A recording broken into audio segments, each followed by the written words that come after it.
Assalamualaikum warahmatullahi wabarakatuh. Bismillahirrahmanirrahim. Alhamdulillahirabbil alamin. Nahmaduhu wa nasta'inuhu wa nastaghfiruh.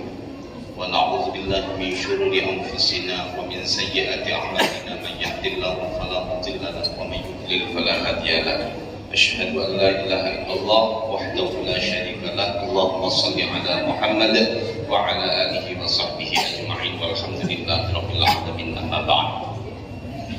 Hadratal mukarramin wal muhtaramin, para alim, para ulama, para sesepuh, bini sepuh, tokoh masyarakat, wabil khusus seluruh jajaran takmir masjid akbar, masjid besar At-Taubah, yang insyaallah yang tidak bisa kami sebutkan satu persatu tidak mengurangi rasa hormat kami. Mudah-mudahan Allah senantiasa memberikan keistiqomahan, selalu menjunjung tinggi agama Allah Subhanahu wa taala melalui keistiqomahan kita beribadah melalui masjid Allah, masjid besar At-Taubah ini.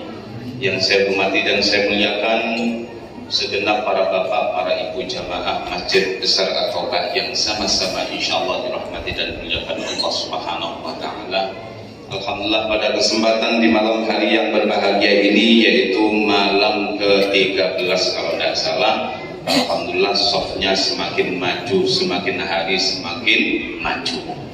Alhamdulillah, belum lagi nanti yang sudah 8 rakaat semakin maju lagi. Alhamdulillah, insya Allah dengan tidak mengurangi rasa kekuatan kita untuk beribadah kepada Allah. Mudah-mudahan kita semua diaku sebagai hamba yang memiliki pribadi muttaqin la'allakum tattaqun. Para jemaah sekalian yang dimuliakan Allah Subhanahu wa taala, kita adalah merupakan salah satu daripada umat Nabi Muhammad sallallahu alaihi wasallam. Kita mengakui kita sebagai umat Muhammad, tapi mohon maaf, ini umat Muhammad yang seperti apa? Insya Allah yang mengikuti proses acara sholat tarawih berjamaah ini termasuk bagian daripada umat Nabi Muhammad. Jika kita sebagai umat Nabi Muhammad sallallahu alaihi wasallam, maka Allah, kata Rasulullah, Allah memberikan 5 perkara, yang mana 5 perkara ini diberikan khusus untuk umat Nabi Muhammad, yaitu kita-kita yang hadir ini khususnya. Lalu kelima perkara ini tidak pernah diberikan kepada umat sebelumnya. Nah ini bayangkan Bapak Ibu sekalian, 5 perkara yang akan kita peroleh bersama selama kita sebagai umat Nabi Muhammad. Apa itu yang pertama? Al-awwal idza kana awwalu min lailatin min Ramadan yanzurullahu ilaihim birrahmah. Tatkala pada malam bulan Ramadan, ini termasuk malam bulan Ramadan. Ini selama 30 ini proses tetap bulan Ramadan. Tatkala bulan Ramadan, umat-umatku, kata Nabi Muhammad sallallahu alaihi wasallam, dipandang oleh Allah penuh dengan pandangan kasih sayang. Bayangkan tidak ada sesuatu yang lebih indah daripada pandangan Allah Subhanahu wa taala. Bagaimana kalau Allah memandang kita, Bapak Ibu sekalian? Kalau Allah memandang kita dengan penuh kasih sayang, wa man nadhara ilaihi wa man nadhara ilaihi birrahmah la yu'adzibu ba'dahu abada. Siapa orang yang dipandang Allah dengan penuh kasih sayang, justru Allah Subhanahu wa taala tidak akan menyiksa setelah itu untuk selamanya. Masya Allah. Alhamdulillah Bapak Ibu, sampai semua kalau mati apa yang disampaikan oleh ketua takmir tadi, insya Allah tidak akan didatangi oleh malaikat mungkar nakir. Amin. Lebih-lebih didatangi yang ngomong ini. Oh, tapi bukan yang ngomong ya, malaikat Malik. Kalau nama saya Malik, nanti kalau misalkan Bapak Ibu mati lalu kemudian Bapak Ibu ditanyain, Marrobuka, siapa dulu? Saya temannya Malik. Oh, jangan kayak gitu, sampai diamblek sampai. Bapak Ibu, yang kedua, tidak pernah 5 perkara ini diberikan kepada umat selain daripada umat Nabi Muhammad. Apa itu? Ya'murullahu ta'ala al-malaikah bil istighfari lahum. Allah memerintahkan kepada malaikat, wahai para malaikatku, bersiaplah kalian, ayo datang ke sini, kata Allah Subhanahu wa taala. istighfari lahum, untuk memintakan ampun khusus orang-orang yang hadir di Masjid Besar At-Taubah ini. Amin Allahumma. Allahu Akbar, Allahu Akbar. Nah, nanti kalau misalkan tarawihnya laju, kata Pak Ketua Tamir tadi, ayo naik bus apa naik kereta? Saya jawab naik kereta aja Pak Haji. Yang ketiga, ingat-ingat tuh Bapak Ibu, bil istighfari lahum. Enggak apa-apa, kultum saya 1 jam. Siap Bu ya? Bu, nolehnya ke kanan gini, nah enak ini. Siap Bu? Insya Allah enggak ya. 10 menit saja, ini sudah 5 menit, kurang 5 menit. Yang ketiga, inna ra'ihata famis sha'im atyabu 'indallahi min rihil miski. Dalam soal bau mulut orang yang berpuasa, wah ini sudah masyhur ini. Siapapun para asatid, para guru menerangkan masalah bau mulut. Bapak Ibu yang muliakan Allah, terkait masalah bau mulut bagi orang yang berpuasa, ini sudah ada jaminan lebih wangi daripada minyak misik. Minyak misik itu apa? Minyak kastu. Tapi mohon maaf Bapak Ibu, ketika Anda berhadapan langsung dengan tetangga, kerabat kerja atau sanak famili, hindari omongan itu. 1 meter, Assalamualaikum. Minimal mulut itu jangan terlalu terbawa arus. Waalaikum.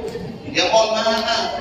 Apalagi kalau bapak-bapak masjid, nggak tahu masjid di mana itu. Kalau sudah waktunya Zuhur sama Asar, Allahu Akbar, dapat 1 rakaat, muat. Wah itu jadi 1 masjid. Ada nggak di sini Pak? Insya Allah banyak. Nggak ada maksudnya, nggak ada bedanya maksudnya ya. Nah, terkait masalah bau mulut, tak usah khawatir. Oh, ternyata yang bau mulut itu adalah orang yang berpuasa. Kalau misalkan ada tetangga kita menggibah, kemudian ngomongin masalah imamnya, ngomongin masalah takbir masjidnya, ngomongin masalah tetangganya, ana shaim, aku berpuasa. Tak usah takut. Ngapain kita takut pada manusia? Takutlah kita kepada Allah Pak. Kayak iya. Tapi minimal kita ambil kesimpulan daripada malam hari ini. Yang keempat, yaqulullahu ta'ala lil jannah. Nah ini Allah memerintahkan kepada surga, ittakhidhi zinataki. Wahai surga, hiasilah, ambillah hiasanmu. Maksudnya Allah memerintahkan kepada surga untuk menghias diri. Oh ternyata surga itu juga bisa menghias. Oh tidak ada yang bisa dapat mengalahkan hiasan daripada surga. Rias pengantin yang mungkin 1 hari 1 malam 200 juta. Oh tidak bisa mengalahkan dengan hiasan-hiasan yang ada di dalam surga. Lalu kemudian apa yang terjadi? Wa yaqul, kemudian Allah berfirman, tuba li'ibadiyal mu'minin hum awliya'i. Alhamdulillah, bagiannya wahai hambaku yang beriman, kalian semuanya ini adalah merupakan umat Muhammad sallallahu alaihi wasallam. Hum awliyai, kalian semuanya termasuk golongan kekasihku, maka masuklah ke dalam surga. Ini Pak, kesempatan Bapak Ibu.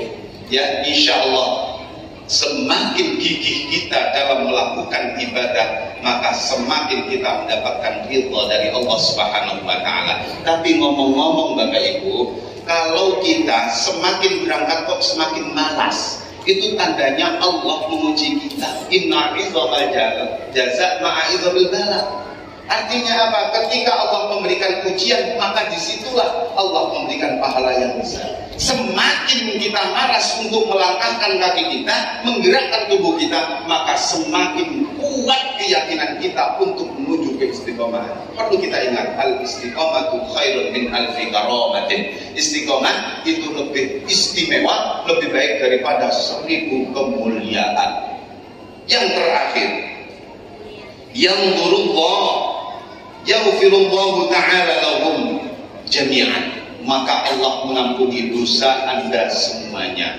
Dosa kecil yang lalu sampai sekarang Allah wajib mengampuninya. Sebab apa?